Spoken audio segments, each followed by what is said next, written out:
Welcome to curiosity box.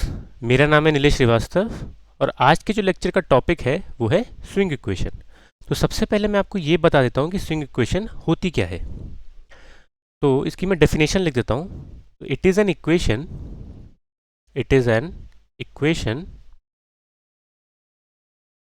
Of relative motion of rotor या फिर torque angle delta with respect to stator field as a function of time. तो ये equation क्या कह रही है, ये डेफिनेशन क्या कह रही है? ये डेफिनेशन कह रही है कि आपको टाइम ये जो है क्या कहते हैं, हाँ, ये स्विंग इक्वेशन एक इक्वेशन है रिलेटिव मोशन ऑफ रोटर की विद रिस्पेक्ट टू क्या, with respect to stator field as a function of time. तो हमें टाइम के साथ देखना है किस तरह से रोटर की मोशन चेंज हो रही है स्टेटर फील्ड की रिस्पेक्ट में। ठीक है, तो अगर आपने सिंक्रोनस मशीन के बारे में कुछ भी पढ़ा होगा तो आपको पता होगा कि सिंक्रोनस मशीन में जो रोटर होती है वो सिंक्रोनस स्पीड पे रोटेट करती है और जो स्टेटर फील्ड है वो भी सिंक्रोनस स्पीड पे घूमती है। तो इसका मतलब जो रोटर है और जो स्टेटर फील्ड है स्टेडी स्टेट में वो दोनों एक दूसरे के रिस्पेक्ट में स्टेशनरी है क्योंकि दोनों एक ही स्पीड पे घूम रहे हैं। ठीक है, अब हम क्या बात कर रहे हैं, हम स्टेबिलिटी की बात कर रहे हैं। स्टेबिलिटी की जब हम बात करते हैं तो डिस्टर्बेंस जब आती है उसके बाद बात करते हैं ना। डिस्टर्बेंस आई है और अब हमें नई स्टेडी स्टेट वैल्यू पे ऑपरेट कराना है अपने सिंक्रोनस मशीन को, है ना। यही बात कर रहे हैं स्टेबिलिटी में। तो अब डिस्टर्बेंस आने का क्या मतलब है? डिस्टर्बेंस आने का आप मतलब समझिए लोड में कुछ फ्लक्चुएशन आई। ठीक है, तो अगर आपके पास जनरेटर है तो आपके पास क्या है, आपके पास आपने एक मैकेनिकल पावर दी है, ठीक है, रोटर पे, और आउटपुट पे आपको क्या मिल रहा है? ये इनपुट है, ये आउटपुट है ना। जनरेटर का केस ले रहे हैं हम, मैकेनिकल पावर इनपुट पे दी है, आउटपुट पे क्या दिया है? Electrical power. मोटर का केस लें, अगर मोटर का केस लें हम,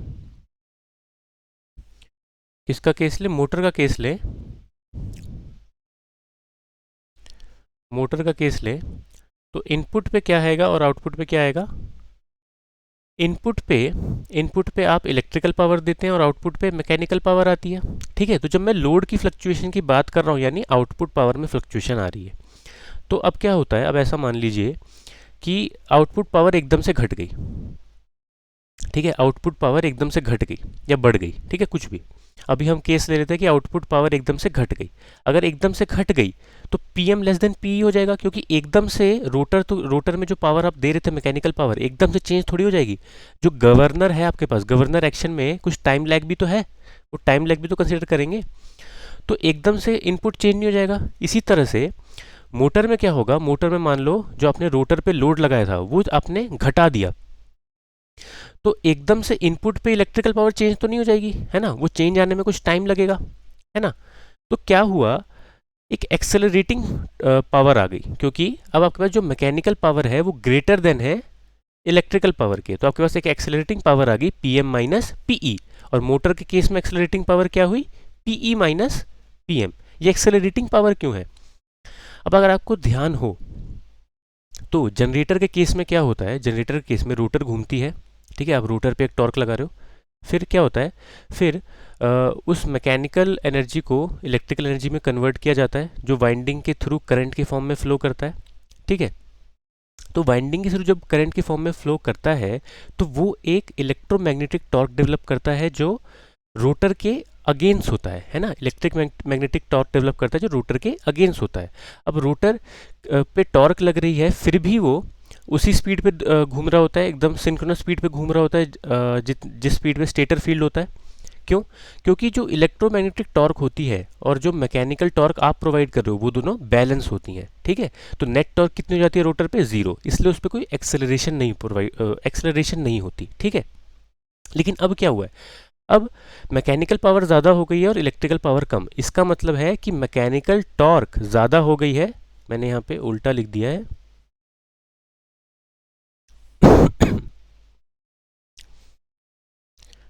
मैकेनिकल टॉर्क ज़्यादा हो गई है किससे? इलेक्ट्रिकल टॉर्क से।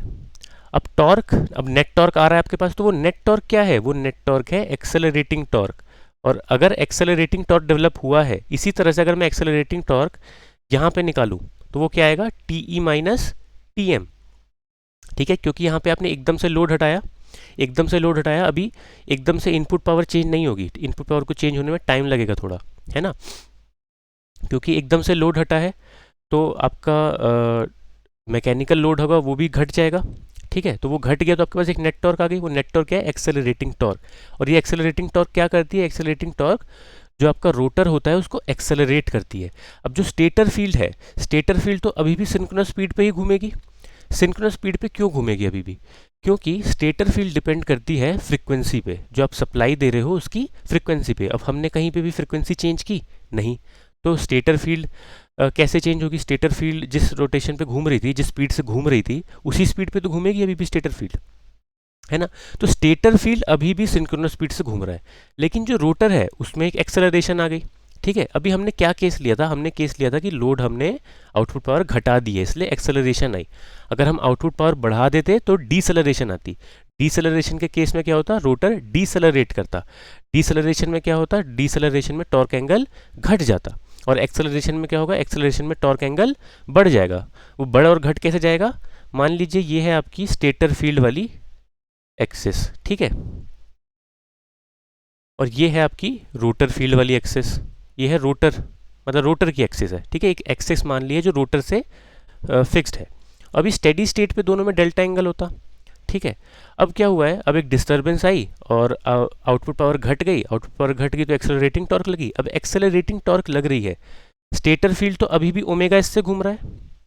ठीक है, ओमेगा एस यानी सिंक्रोनस स्पीड। लेकिन रोटर में क्या हुआ? रोटर में तो एक एक्सेलरेशन भी लग गई, है ना, एक एक्सेलरेशन लग गई अल्फा। तो अब क्या होगा? अब आपको अगर पता है जब मतलब आपने रोटेशनल मोशन पढ़ा हो, आपने 12th क्लास में पढ़ा होगा रोटेशनल मोशन, तो आपको पता होना चाहिए कि अब रोटर की स्पीड क्या होगी। अगर मैं रोटर की स्पीड ओमेगा निकालना चाहूँ तो वो होगी omega S plus alpha T. अगर मैं अल्फ़ा को कांस्टेंट मानूँ तो यानी रोटर आगे बढ़ता जाएगा, है ना, रोटर आगे बढ़ता जाएगा। और आगे बढ़ता जाएगा तो ये डेल्टा भी बढ़ता जाएगा। ठीक है, डेल्टा क्यों बढ़ता जाएगा? क्योंकि स्टेटर तो कांस्टेंट स्पीड से चल रहा है और रोटर एक्सेलरेट कर रहा है, उसकी स्पीड बढ़ती जा रही है ना, तो डेल्टा इंक्रीज होता जाएगा। इसी तरह से अगर रोटर डीसेलरेट होता तो डेल्टा घटता जाता। ठीक है, अब मुझे आपको एक चीज़ और बतानी है। यहाँ पे हम क्या बात कर रहे थे? यहाँ पे हम ये बात कर रहे थे कि equation of relative motion of rotor निकालनी है हमें with respect to stator field, with respect to stator field निकालनी है। ठीक है, तो with respect to stator field निकालनी है तो हम ऐसा मान सकते हैं कि रोटर फील्ड और स्टेटर फील्ड एकदम ज़ीरो है, मतलब सॉरी, रोटर फील्ड और स्टेटर फील्ड एक दूसरे के रिस्पेक्ट में स्टेशनरी है। ठीक है, लेकिन अगर मैं एक एक्सिस और बना लूँ, एक एक्सिस और बना लूँ, मान लो एक रेफरेंस एक्सिस बना ली मैंने यहाँ पे, जो फिक्स्ड है। ठीक है, जो फिक्स्ड है, जो मूव नहीं कर रही बिल्कुल, और मैं यहाँ से यहाँ तक का एंगल मानूँ थीटा। क्या मानूँ? यहाँ से यहाँ तक का एंगल थीटा मानूँ। ठीक है, अब जो रोटर एक्सेलरेट कर रहा है, ठीक है, स्टेटर फील्ड की रिस्पेक्ट में कैसे एक्सेलरेट कर रहा है? अल्फा से, मान लिया अल्फा से एक्सेलरेट कर रहा है। रेफरेंस जो मैंने एक्सेस मानी है उससे उसके रिस्पेक्ट में किस एक्सेलरेशन से एक्सेलरेट करेगा? उसके रिस्पेक्ट में भी अल्फा से ही एक्सेलरेट करेगा। क्यों? भले ही हम स्टेटर फील्ड के रिस्पेक्ट में निकाल रहे थे, लेकिन स्टेटर फील्ड क्या थी? स्टेटर फील्ड एक कांस्टेंट स्पीड के साथ मूव कर रही है। ठीक है, और रेफरेंस क्या है? रेफरेंस एक जगह रुका हुआ है। ठीक है, तो जो एक्सेलरेशन होती है ना, वो इस पर डिपेंड नहीं करती कि कोई चीज़ मूव कर रही है या फिर कोई चीज़ फिक्स्ड है। ठीक है, अगर आपने किसी एक बॉडी को एक्सेलरेशन प्रोवाइड की है तो एक फिक्स्ड बॉडी और एक बॉडी जो कंटिन्यूस स्पीड पे मूव कर रही है, उन दोनों के लिए वो एक्सेलरेशन सेम ही होगी। बस फ़र्क कहाँ आएगा? फ़र्क आएगा जो रिलेटिव स्पीड की हम बात कर रहे हैं। रेफरेंस के लिए रोटर की रिलेटिव स्पीड होगी ओमेगा एस, ठीक है, और स्टेटर फील्ड के लिए रिलेटिव स्पीड होगी ज़ीरो, क्योंकि स्टेटर फील्ड भी ओमेगा एस से चल रहा है और रोटर भी ओमेगा एस से ही घूम रहा है। ठीक है, तो फ़र्क कहाँ आता है? बस रिलेटिव स्पीड में। अल्फ़ा में कोई फ़र्क नहीं आता। ठीक है, तो हम रेफरेंस एक्सिस से भी हम निकाल सकते हैं कि रेफरेंस एक्सिस से रोटर कितनी दूर जा रहा है, एक्सेलरेट होकर कितनी दूर जा रहा है ना, मतलब थीटा की एक इक्वेशन बना सकते हैं हम। ठीक है, थीटा की एक इक्वेशन बना सकते हैं। इस पे हम आगे आएंगे फिर से। अभी मुझे आपको सिंक्रोनस मशीन के कुछ डायनेमिक्स बताने हैं। ठीक है, अभी अब मुझे लगता है आपको इतना समझ आ गया होगा कि स्विंग इक्वेशन है क्या। ठीक है, स्विंग इक्वेशन है क्या। अब हम स्विंग इक्वेशन निकालेंगे, और निकालने से पहले हमें क्या करना है, निकालने से पहले सिंक्रोनस मशीन के कुछ डायनेमिक्स के बारे में मुझे आपको बताना है। ठीक है, तो जो मुझे आपको बताना है उसमें है काइनेटिक एनर्जी, सिंक्रोनस मशीन की काइनेटिक एनर्जी की 3 इक्वेशंस। उन 3 इक्वेशंस में से पहली इक्वेशन है K E equal to G H. ठीक है, क्या है वो, K E equal to G H, जहाँ पे जी क्या है, जी है रेटिंग ऑफ, जी क्या है, rating of machine, rating of synchronous machine.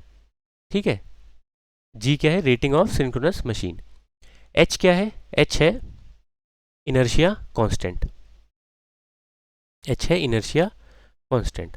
और इस टॉपिक में आपको सबसे ज़्यादा ध्यान रखना है यूनिट्स पे। ठीक है, यूनिट्स का बहुत खास ध्यान रखना है, क्योंकि जब भी क्वेश्चंस आते हैं तो क्वेश्चंस डिफिकल्ट इसी वजह से होता है क्योंकि स्टूडेंट्स यूनिट्स पे ध्यान नहीं देते और फिर उनका आंसर गलत आ जाता है। ठीक है, तो जी जो होता है उसकी यूनिट्स होती है एमवीए में।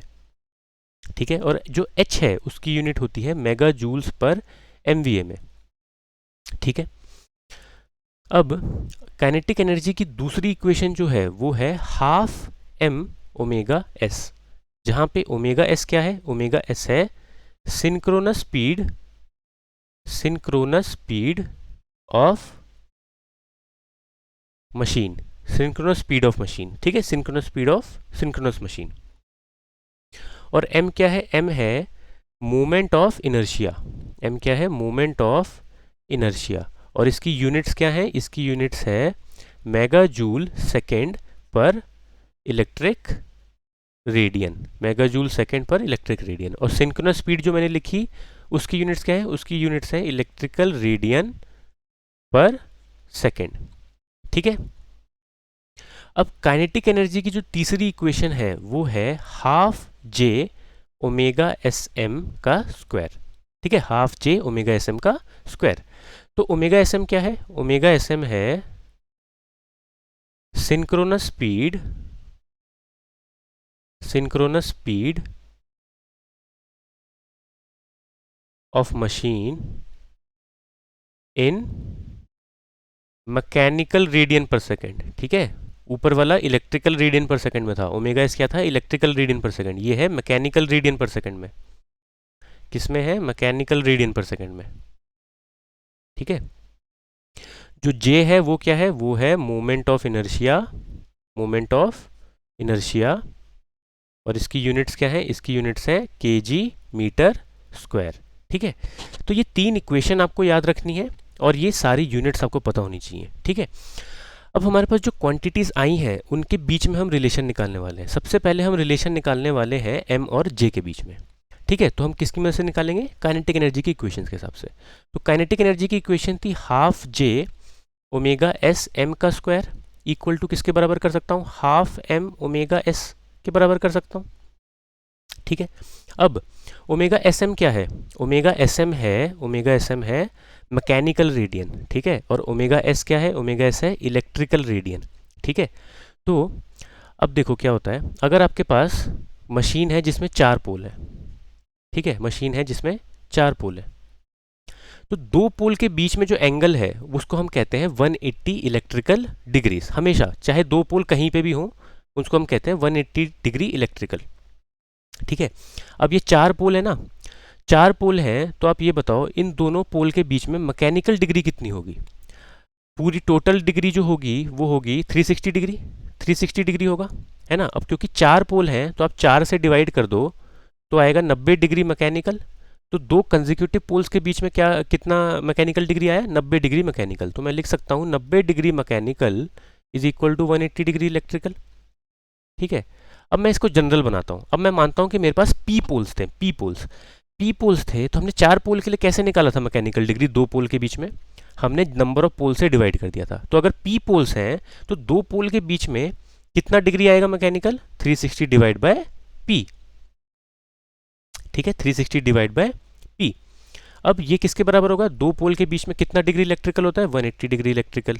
ठीक है, अब यहाँ से वन इलेक्ट्रिकल डिग्री आप निकालना चाहो, मैं 1 ईडी लिख लेता हूँ, तो वो कितना आएगा, वो आएगा 2/p md, 2/p mechanical degree.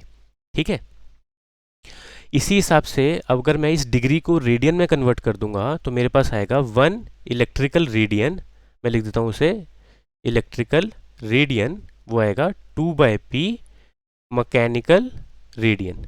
ठीक है, अब आप बिल्कुल कंफ्यूज मत होना, मुझे पता है कि कई जगह पे क्या लिखा होता है ना, कई जगह पे लिखा होता है कि ऐसे लिखा होता है theta M is equal to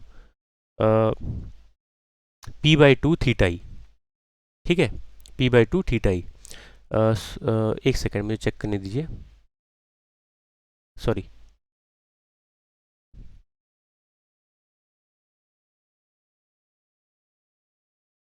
theta e equal to p/2 theta m लिखा होता है।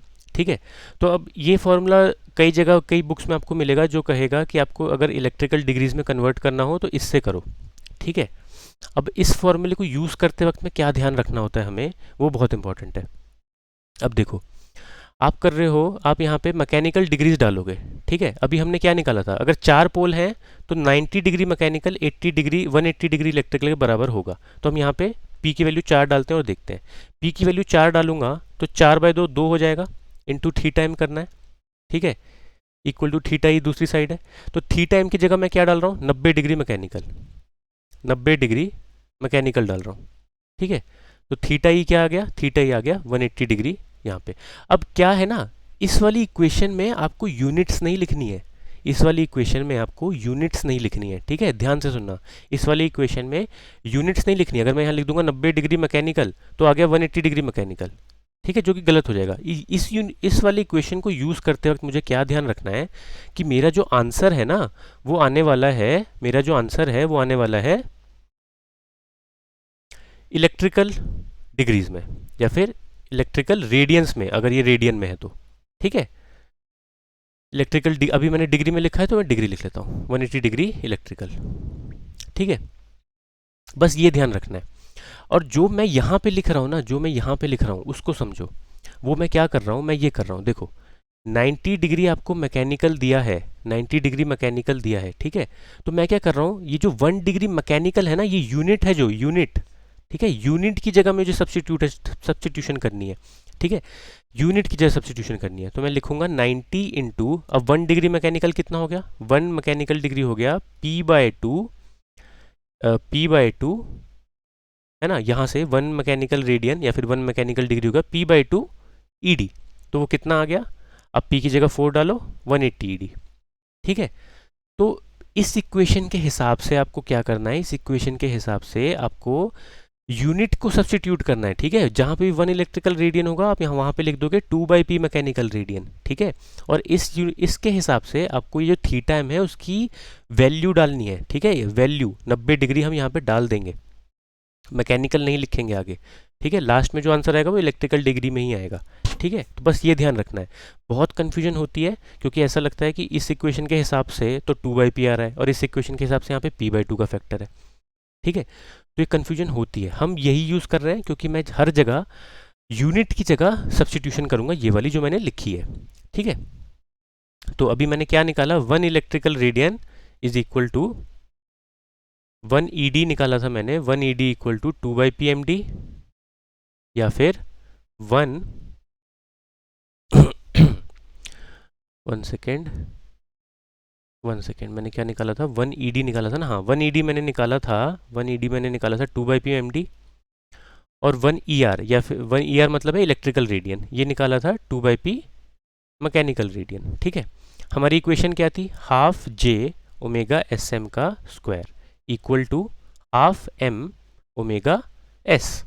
ठीक है, आपको याद हो ओमेगा एस की यूनिट्स क्या थी, ओमेगा एस की यूनिट्स थी इलेक्ट्रिकल रेडियन पर सेकेंड, और ओमेगा एस एम की क्या थी, मैकेनिकल रेडियन पर सेकेंड, है ना, बस यही तो फ़र्क था और तो कुछ फ़र्क नहीं था। तो अगर मैं ओमेगा एस एम में, ओमेगा एस एम क्या है, मान लो मैं ऐसे ले लेता हूँ उसे, मैं ऐसे लिखता हूँ, ओमेगा एस एम वैल्यू है उसकी, omega S M mechanical radian पर सेकेंड है। ठीक है, तो 1 मैकेनिकल रेडियन कितना इलेक्ट्रिकल रेडियन होता है? 1 मैकेनिकल रेडियन यहाँ से निकालो, यहाँ से देखो 1 mr equal to 1 mr equal to कितना हो जाएगा? 1 mr इक्वल टू हो जाएगा p/2 ER। ठीक है, तो ओमेगा SM में 1 मैकेनिकल रेडियन की जगह मैं लिख दूँ p/2 E इलेक्ट्रिकल रेडियन। ठीक है, इलेक्ट्रिकल रेडियन पर सेकेंड। ठीक है, तो ये किसके बराबर होना चाहिए? ये बराबर होना चाहिए किसके? ये बराबर होना चाहिए ओमेगा S के, है ना। अब ये किस में आ गई सिंक्रोनस स्पीड? इलेक्ट्रिकल रेडियन पर सेकंड में, और इलेक्ट्रिकल रेडियन पर सेकंड में सिंक्रोनस स्पीड क्या थी? ओमेगा S थी।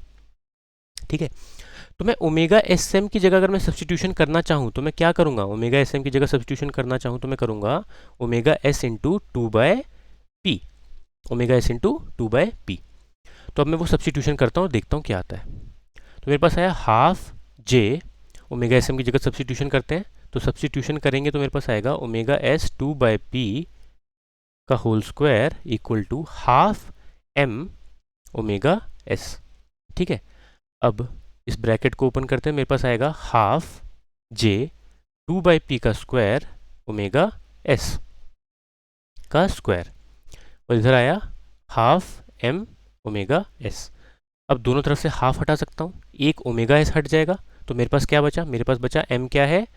J 2/P का स्क्वायर इंटू ओमेगा S। ठीक है, ये आपके पास एक बहुत इंपॉर्टेंट इक्वेशन है। M क्या है? J 2/P का स्क्वायर इंटू ओमेगा S। ठीक है, ये तब वैलिड है जब मैंने जो यूनिट्स ली हैं सारी, जो मैंने सारी यूनिट्स ली हैं यहाँ पर जो सारी यूनिट्स आप देख रहे हैं वही यूनिट्स आपके क्वेश्चन में दी हैं। तो यूनिट्स का बहुत बड़ा खेल होने वाला है, उनको आप ध्यान से देखिएगा। तो M क्या हुआ? M हुआ J 2/P का स्क्वायर इंटू ओमेगा S। ठीक है, अब हमारे पास क्या है? अब हमारे पास है, हाँ, अब हम M और कौन सा था हमारा? H में एक रिलेशन निकालते हैं। ठीक है, तो मेरी जो काइनेटिक एनर्जी थी वो क्या थी? काइनेटिक एनर्जी थी वो थी GH। ठीक है, वो हाफ M ओमेगा S के बराबर भी है। तो अगर मैं यहाँ से M निकालना चाहूँ, M आएगा GH, ठीक है, 2GH by omega S। Omega S क्या है? ओमेगा S है synchronous speed in electrical radian पर सेकेंड। ठीक है, तो मैं इसको सब्सटीट्यूट कर सकता हूँ किससे? ओमेगा S को 2πf से, है ना, 2πf से कर सकता हूँ मैं। F क्या है? Frequency in hertz. तो 2 और 2 कट जाएंगे, मेरे पास आया GH/πf, ये आया M GH/πf। ठीक है, अगर आपको इसको पर यूनिट में निकालना हो तो वो आ जाएगा M इक्वल टू H/πf। ठीक है, G से डिवाइड कर देंगे। G क्या है? Rating of machine. हम रेटिंग ऑफ मशीन को ही बेस वैल्यू मान लेंगे, तो G से डिवाइड किया तो आपके पास ये किस में आ गई? ये आ गई इन पर यूनिट। ठीक है, और ये किस में है? ये एक्चुअल वैल्यू, ये एक्चुअल वैल्यू है। ठीक है, तो आपके पास कुछ इंपॉर्टेंट इक्वेशंस आई है, मैं उसको दोबारा लिख देता हूँ। पहली इक्वेशन क्या है? M equal to J 2/P का स्क्वायर ओमेगा S। ठीक है, और दूसरी इक्वेशन क्या है? दूसरी इक्वेशन जो आई है वो आई है M इक्वल टू GH/πf। ठीक है, ये दो बहुत इंपॉर्टेंट इक्वेशन है। अब हमने डायनेमिक्स तो डिस्कस कर लिए, अब हमें बढ़ना चाहिए आगे स्विंग इक्वेशन की इक्वेशन निकालने से। ठीक है, स्विंग इक्वेशन की इक्वेशन निकालने से तो हम कैसे बढ़ेंगे आगे? देखो, हम फिर से वो डायग्राम लेंगे, इसको मानेंगे स्टेटर फील्ड की एक्सिस। स्टेटर फील्ड एक्सिस किस पे रोटेट कर रही है? ये रोटेट कर रही है ओमेगा S से। ये हमारी एक और एक्सिस आ गई, ये आ गई रोटर एक्सिस। ठीक है, इन दोनों के बीच में एंगल रहेगा डेल्टा। एक एक्सिस हमने मान ली फिक्स, ठीक है, रेफरेंस एक्सिस। ये हमने मान ली रेफरेंस एक्सिस जो फिक्स्ड है। ठीक है, ये घूम नहीं रही है। अब देखो, अब क्या हो रहा है? यहाँ से यहाँ तक का एंगल है थीटा। ठीक है, अब मुझे थीटा की वैल्यू निकालनी है, तो मैं क्या कहूँगा? थीटा की वैल्यू निकालनी है तो क्या करूँगा? मैं थीटा की वैल्यू निकाल सकता हूँ ऐसे, omega S T plus delta. अब देखो कैसे किया मैंने। डेल्टा तो हमेशा कांस्टेंट रहेगा, स्टेडी स्टेट पे बात कर रहा हूँ मैं, है ना। स्टेडी स्टेट ना भी हो तो रोटर कहीं पे भी हो मैं रोटर और स्टेटर फील्ड की जो एक्सिस है उनके बीच का एंगल डेल्टा मान रहा हूँ, तो वो डेल्टा तो रहेगा ही रहेगा चाहे रोटर कहीं पे भी हो। प्लस मुझे क्या करना है, प्लस मुझे ये वाला एंगल करना है, और ये वाला एंगल चेंज हो रहा है, क्यों? क्योंकि रेफरेंस एक्सिस मूव नहीं कर रही है, स्टेटर फील्ड मूव कर रहा है ना, स्टेटर फील्ड मूव कर रहा है। स्टेटर फील्ड कैसे मूव कर रहा है? ओमेगा एस टी से। तो ये वाला एंगल कितना हो गया? ये वाला एंगल हो गया ओमेगा एस टी, और ये वाला एंगल कितना है? ये वाला एंगल है डेल्टा। तो थीटा कितना हो गया? Omega S T plus delta. ठीक है, तुम्हारे पास थीटा की एक इक्वेशन आ गई। ठीक है, अब हम क्या करेंगे, अब हमें निकालना था, अब हमें सिंगल इक्वेशन क्या थी? रोटर की मोशन, रिलेटिव मोशन रोटर की स्टेटर फील्ड के स्टेटर फील्ड स्टेटर फील्ड के रिस्पेक्ट में देखना है as a function of time, या फिर टॉर्क एंगल कैसे चेंज हो रहा है उसको देखना है। ठीक है, टॉर्क एंगल कब चेंज होता है? जब एक्सेलरेटिंग पावर हो, जब एक्सेलरेटिंग टॉर्क हो। एक्सेलरेटिंग पावर, एक्सेलरेटिंग टॉर्क क्या होती है मैंने आपको बता दिया था। तो उसी से हम आगे शुरुआत करते हैं। ठीक है, अब देखो एक्सेलरेटिंग टॉर्क क्या आई, वो हम ले रहे हैं जनरेटर का केस। ठीक है, तो वो आएगा T M minus T E. ठीक है, T M minus T E है ना। जनरेटर में क्या होता है? मैकेनिकल पावर हम प्रोवाइड कर रहे होते हैं, इनपुट होता है, और इलेक्ट्रिकल पावर आउटपुट होता है। तो एक्सेलरेशन कब आएगी? जब मैकेनिकल पावर इलेक्ट्रिकल पावर से बड़ी होगी। तो T M minus T E क्या होगी? Acceleration torque. ठीक है, इसी तरह से पी ए क्या होगा? P M minus T E. अब जो एक्सेलरेशन टॉर्क है इसको आप लिख सकते हो, इसको आप लिख सकते हो जे अल्फा। क्या लिख सकते हैं इसको? जे अल्फा। ठीक है, जहाँ पे अल्फा जो है ना, अल्फा की यूनिट्स क्या है? अल्फा की यूनिट्स है मैकेनिकल रेडियन पर सेकेंड स्क्वायर। ठीक है, मैकेनिकल रेडियन पर सेकेंड स्क्वायर, इसको ध्यान रखना है। ठीक है, मैकेनिकल रेडियन पर सेकेंड स्क्वायर है। ठीक है, अब हम आगे बढ़ते हैं। मैंने एक्सेलरेशन टॉर्क आपको बता दी। ठीक है, अब एक्सेलरेटिंग पावर क्या होगी? एक्सेलरेटिंग जो पावर होगी ना, वो आएगी accelerating torque into omega S M. ठीक है, ओमेगा एस एम। तो एक्सेलरेटिंग टॉर्क कितना था? एक्सेलरेटिंग टॉर्क था J alpha into omega S M. ठीक है, J alpha into omega S M हो गया। ये क्या हो गया? P A J alpha into omega S M. ठीक है, अब हम क्या करेंगे? अब हम ये जो जे है ना, इसकी वैल्यू सब्स्टिट्यूट करेंगे। ठीक है, अब आपको यहाँ पे याद हो जे क्या, ये क्या आया था? एम क्या आया था? एम आया था J into two by P का स्क्वायर इंटू ओमेगा एस। तो मैं जे की जगह लिख सकता हूँ, जे आ जाएगा मेरे पास M into P by two का स्क्वायर 1/ओमेगा एस। ये सब्स्टिट्यूशन कर देते हैं वहाँ पे। ठीक है, ये सब्स्टिट्यूशन कर देते हैं। जे की जगह आया एम पी बाई टू का स्क्वायर 1/ओमेगा एस। ठीक है, अल्फ़ा एज इट इज़ रहने दो, अल्फ़ा एज इट इज़ रहने दो, और ये यहाँ पे क्या आ गया? Omega S M. ठीक है, ओमेगा एस एम हमने क्या निकाला था? याद करो, यहाँ पे ओमेगा एस एम क्या आया था? पीछे देखो, ओमेगा एस एम आया था omega S two by P. ठीक है, तो ओमेगा एस एम क्या आया था? Omega S two by P. तो अगर मुझे omega S M by omega S निकालना हो तो वो क्या आएगा? Two by P.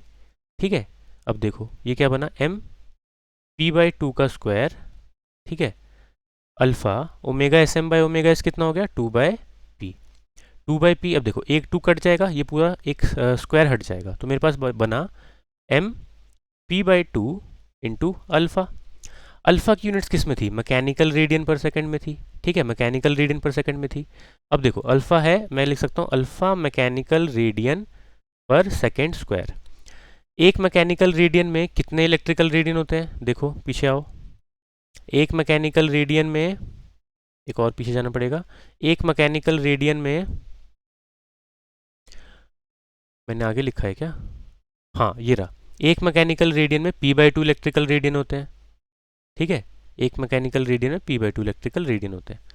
तो मैं लिख सकता हूँ P by to electrical radian पर सेकेंड स्क्वायर, यानी अल्फा को पी बाई टू से मल्टीप्लाई किया तो क्या आया? इलेक्ट्रिकल रेडियन पर सेकेंड में आंसर आ गया। तो मैं इसको लिख सकता हूँ एम अल्फा ई।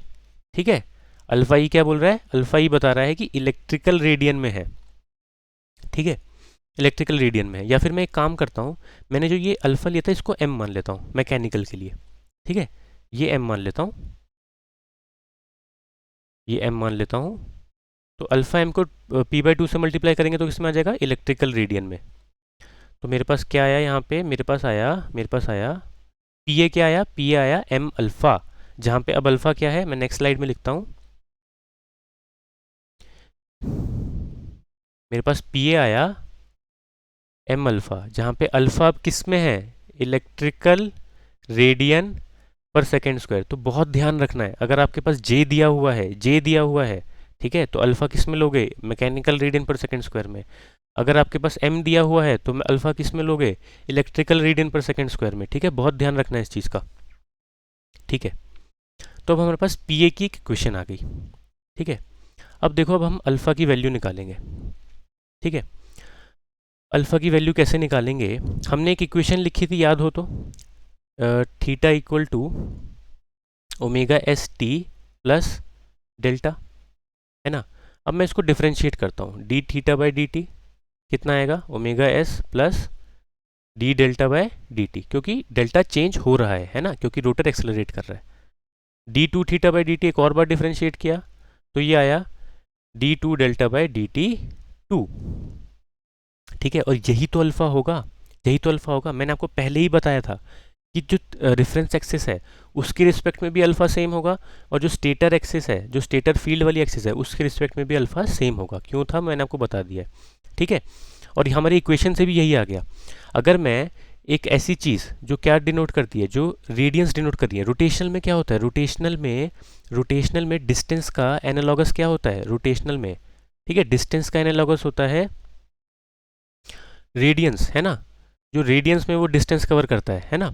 रेडियंस क्या होते हैं, जो सर्कल में आप ये आर्क लेंथ कवर कर रहे हो, इसको हम रेडियन में डिस्टेंस कहते हैं। ठीक है, तो जो डिस्टेंस का एनालॉगस क्या होता है, रेडियन होता है ना। तो डिस्टेंस का अब दो बार डिफ्रेंसिएशन करते थे तो क्या आता था, एक्सेलरेशन आता था। तो ऐसे ही रोटेशनल में भी दो बार डिफ्रेंसिएशन करोगे तो क्या आएगा, एक्सेलरेशन आएगा। बस इस एक्सेलरेशन को हम बोलते हैं एंगुलर एक्सेलरेशन। ऐसे ही जो ओमेगा है ना, वो भी एंगुलर वेलोसिटी है। ठीक है, तो ये अल्फ़ा आया, मुझे पता है D two delta by D T two क्या है, वो है अल्फ़ा। तो मेरे पास पी ए की इक्वेशन बन गई एम अल्फ़ा, है ना, ये वाली इक्वेशन बनी थी। इस इक्वेशन में अल्फ़ा की वैल्यू डाल दो, वो क्या आई, D two delta by D T two. ठीक है, ये चीज़ आ गई। यही जो इक्वेशन आई है आपके पास, ये क्या है, ये है स्विंग इक्वेशन। ठीक है, इसका नाम है स्विंग इक्वेशन। ठीक है, अब आपको पता चल गया ना कि डेल्टा कैसे टाइम के साथ चेंज हो रहा है। इसको मैं और लिखना चाहूँ तो कैसे लिख सकता हूँ, मैं लिख सकता हूँ P M minus P E equal to M D two delta by D T two, और P M minus P max sine delta, है ना। याद करो इलेक्ट्रिकल टॉर्क, जब हमने लास्ट लेक्चर में क्या निकाला था, पावर एंगल डायग्राम निकाला था। तो जो इलेक्ट्रिकल पावर आउटपुट था वो क्या बनता है, वो बनता है पी मैक्स साइन डेल्टा, है ना, पी मैक्स साइन डेल्टा बनता है। तो वो किसके बराबर है, D two delta by D T two, D two delta by D T two. और ये इक्वेशन क्या है हमारी, ये इक्वेशन है स्विंग इक्वेशन। अब आपको ये देख के ही पता लग रहा होगा, ये second order non linear differential equation है। ठीक है, तो इस इक्वेशन को आप सॉल्व करोगे तो आपको पता चल जाएगा कि डेल्टा किस हिसाब से चेंज हो रहा है। तो इस इक्वेशन का नाम क्या है, यही है स्विंग इक्वेशन। ठीक है, तो आज के लेक्चर में बस इतना ही। अब हम मिलेंगे नेक्स्ट लेक्चर में। Thank you.